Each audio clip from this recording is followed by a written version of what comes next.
प्रदेश में नकली या फिर अमानक श्रेणी की दवाएं लैब में सैंपल फेल होने के बाद जैसे ही औषधि नियंत्रक संगठन दवाओं को लेकर अलर्ट जारी करेगा तो तत्काल इसकी सूचना रजिस्टर्ड दवा कारोबारियों को मिलेगी।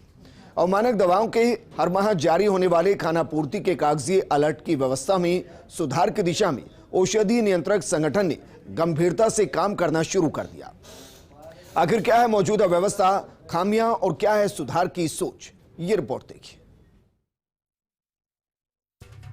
राजस्थान समेत देश भर में नकली या घटिया क्वालिटी का दवा कारोबार किसी से छिपा नहीं है।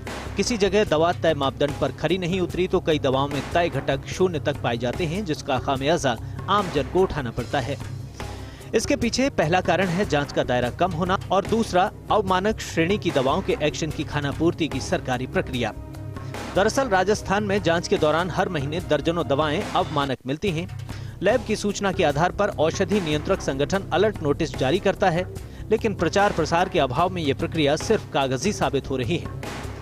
लेकिन नवनियुक्त ड्रग कंट्रोलर अजय फाटक ने इस मामले में गंभीरता दिखाई है।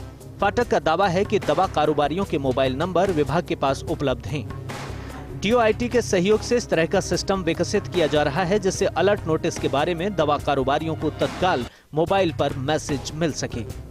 ये प्रयास करेंगे कि हर लाइसेंसी के पास में SMS के माध्यम से ये मैसेज पहुंचे कि कौन कौन सी दवाई नॉट ऑफ स्टैंडर्ड की डिक्लेयर हुई है या स्पूरियस डिक्लेयर हुई है, जिससे जिस दुकान के ऊपर अगर दवा उस अधिक को मिल जाती है तो वह तुरंत प्रभाव से ऐसी सब स्टैंडर्ड दवाइयों को वापस लौटाने की प्रक्रिया करे, जिससे जो हमने रोक लगाई है वो एक तो प्रभावी तरीके से हो सके।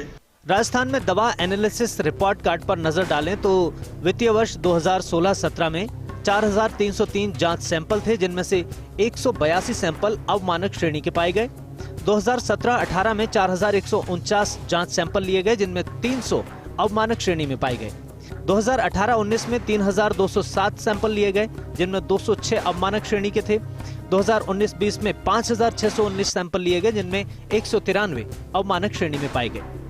2020-21 की बात करें तो 5,288 सैंपल लिए गए, जिनमें 155 अवमानक श्रेणी के थे और 2021-22 में 4,127 सैंपल लिए गए, जिनमें 78 सैंपल अवमानक श्रेणी में पाए गए।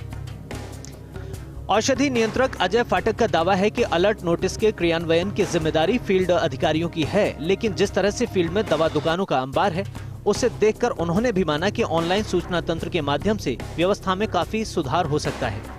मैसेज से जैसे ही दवा दुकानदारों को दवा और उसके बैच की जानकारी मिलेगी, वो अवमानक नकली श्रेणी की दवाओं के स्टॉक को जल्द से जल्द हटा पाएंगे।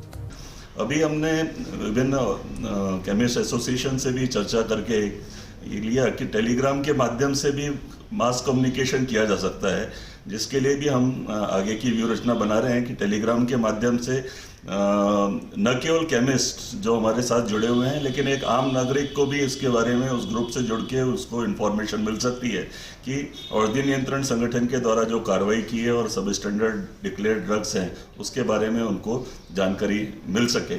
औषधि नियंत्रक संगठन के परिवार का हिस्सा माने जाने वाले केमिस्ट ने भी इस सोच का स्वागत किया है। उनका कहना है कि औषधि नियंत्रक संगठन का नया प्रयास काबिल तारीफ होगा अगर इसे इसी मंशा के साथ फील्ड में लागू किया जाए। ऐसे में उम्मीद है कि नई व्यवस्था मौजूदा खानापूर्ति के अलर्ट की व्यवस्था पर जल्द से जल्द ब्रेक लगाएगी। फर्स्ट इंडिया न्यूज के लिए जयपुर से विकास शर्मा की रिपोर्ट।